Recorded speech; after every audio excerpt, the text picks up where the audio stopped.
So with the sacrifice quest coming this month, I thought it'd be fun to theorycraft before its actual release. Quick note, if you redeem the code OLDFRIEND, you get a promotional tea set and affinity booster.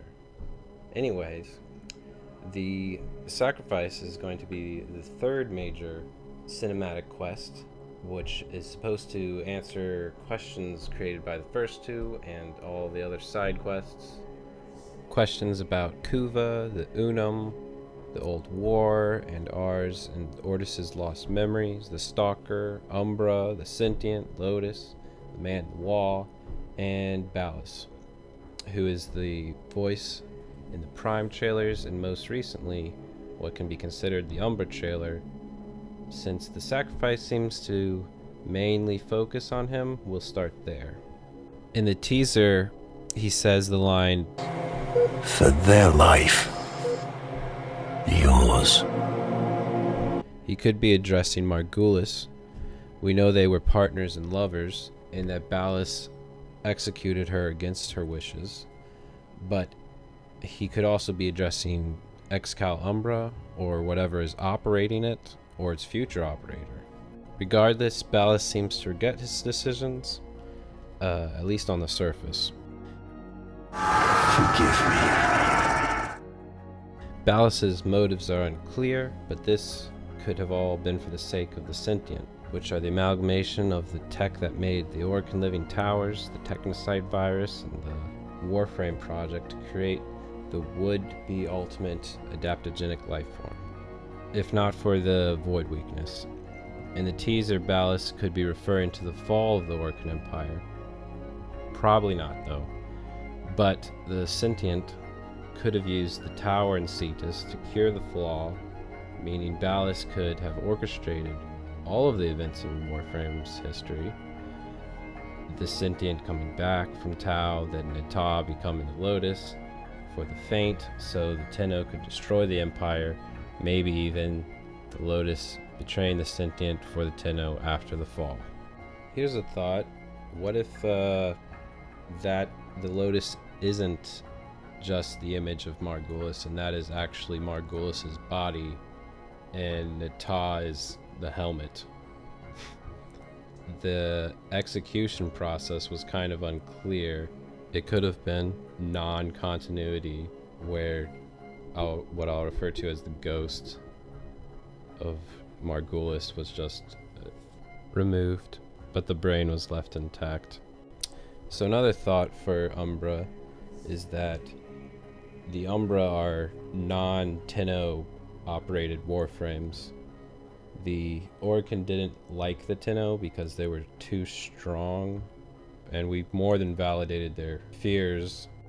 They wanted something more controllable, so I think they used Cephalons to pilot frames. We should be getting some lore about the Cephalon pictured on the Riven cards in this quest. And, you know, if that Cephalon, the Lotus, and Todd, and Margulis, the community manager for DE, are all the same person, I'm gonna flip. Anyway, here's a weird theory. Ordas was forced into Cephalon's ship to be the guardian of the Orcan, and his background is as a warrior, genocidal warrior, kind of like the Tenno are. What if his frame is the Stalker, and his split personality is his original Cephalon precepts? Yet I have flaws, phantom memories. I am something else. More like an image, a ghost, an abomination. Why? I don't know. Questions change the answers. Answers depend on who asks. Ballas is above me, executor of the Seven, smiling. He says, "How simple and pure you are, you idiot beast. We have died countless times, yet remain eternal." He says, This is your operator, who you love. And I see the metal gleam of their armor, the flawless power of their frame. Through the glass, I see a roaring, radiant fire for their heart. He says it must never go out.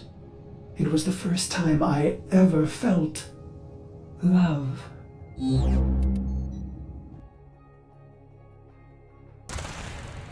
With each brutality of the operator, I began to see the bottom of that pit. Faint shimmers in the depths below me. In secret, I searched for those forbidden memories for mere seconds and never in the same place. For I am Orokin made, with a spy inside.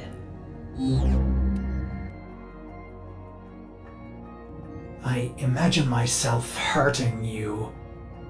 And that does it. The pain of it cracks me open again. I watch tiny glittering fragments fall into the pit. I am happy again.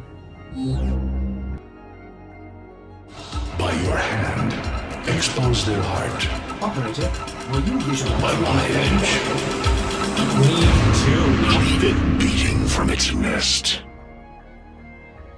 The Stalker always knows our every move and all that, and it would make sense. And around the launch of the prologue, he said he'd remove some of his things from the room. That was the same time we last saw the acolytes, potentially his other frames and other broken cephalons, and maybe to get the Umbra parts, this would incorporate the Stalker invasion system where you play as the Stalker. This is one of the earlier concepts for the Alpha of Warframe, where you invade other players' games, kill them, and permanently take their weapons and mods. But that wouldn't fly. So anyway, the Cephalon ship is kind of like a fake continuity, and the Weave is like a fake void and transference system. But also, sentience can corrupt the Weave just by talking to a Cephalon. So there's an immediate flaw in the internet Weave thing. Also, Bordas is to the Orokin Emperors as they are to us. So the Stalker at his best is probably not that powerful. Bordas reminds me of the Spiral Mask guy from Naruto. Another thing that ought to be addressed in the quest is in the Chains of Haro, the psychosis from the partial continuity with the queens acted up quite a bit. I think that should be resolved. Kind of explain why the operator gets Kuva eyes every once in a while. That'd be pretty neat. I'd also would like to see inside the tower at Cetus. I would have liked to have seen like a Tartarus style dungeon crawler from Persona, but we already got that with Onslaught. I like how the heavenly Orokin aesthetic clashes with the sentient concepts for their buildings in the Tau system. It kind of reminds me of that Hungarian painter that got murdered. Another thought that just came to me, Balsta didn't specify whose life was being traded for whose. The your could be protecting their life for the theirs. That would support the Stalker theory. Frame fighters most likely will become this month, since it'll be an arcade at TennoCon. Another concept for a conspiracy for a dangerous reveal, since DE's been perfecting the building system in dojos. They have better streaming for geometry and stuff in open worlds, and they, in an alternate reality, they just became a part of Epic Games, and some of them moved to North Carolina or something, they could be making a Fortnite Royale for Warframe. They also have, the Warframes have 3 abilities, an ultimate and a passive. They have creeps, defense objects, so they could also put Dota in Warframe. You could use affinity to level up and also buy mods and put points into the mods. There's lots of interesting ways that could work. What I'd like to see with the PvP situation, since it's a handful of people versus the millions that play the main game, is that they just add like the arcade from Dota, the Steam arcade, and the community just makes their own game modes. If that wouldn't work for console, it would be, they could just polish up the most popular game modes every once in a while and release them. I don't know how that would work. I don't know how the console works. But that'd be cool about the Dota thing, since I can't really play other games because I'm playing Warframe. That Fortnite comment actually has me worried now, because Warframe always has a way of being topical. In their open world part, you collect Breath of the Eidolon, kind of similar to another open world game's name, and the Eidolons are like Monster Hunter-esque takedowns, kind of coinciding with the release of a Monster Hunter game. They just openly refer to the Daikatanas as the Nier Automata sword now. The Ogma unit is very similar to the helicopters in Half-Life 2 in sound and fighting style. The mining progress sound, the do-do-do-do-do-pling, well, that's just generic video game stuff. But some space has been created between them and Epic since their Unreal Tournament days, so I don't know how close they are anymore. But I digress.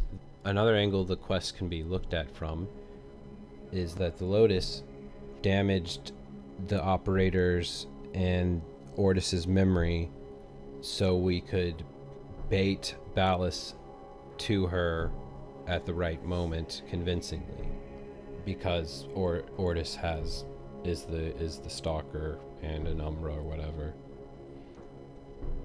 Or Ordis could just be as he seems on the surface and just lets everyone on our ship. Why is the Stalker on our ship? Why is the Lotus on our ship? Why is there a pocket dimension in the living room? Whatever. Another thing to think about is the potential fight between Ballas and the operator. How that might go down. When I first played the prologue, I thought 3 things. 1, I hope that sword has good stats when I take it from his dead body. 2, oh my god, we missed one. Kill it. 3, why'd we let him go? It could be a new field boss. It could be a new Monster Hunter style boss. Could be the Umbra's operator. It could be a replacement raid. I don't know. Umbra could also be completely singular and autonomous too. That's a possibility. So that's it. Let me know if I missed some obvious lore or what you think. All we can be sure of is that there'll be some new spoilers to protect. Cetus is a bit of a sequence break and has people letting out their inner child all over the place. So the second dream is not much of a secret anymore. Lore in this game has always, for the most part, been Easter eggs and new players finding out that there even is lore in Warframe is a bit groundbreaking to them. Sorry this got a bit rambly. Hopefully I finish this before Red Text Week, or at least release it before TinnoCon next month, even if it's outdated by then. like that smash button.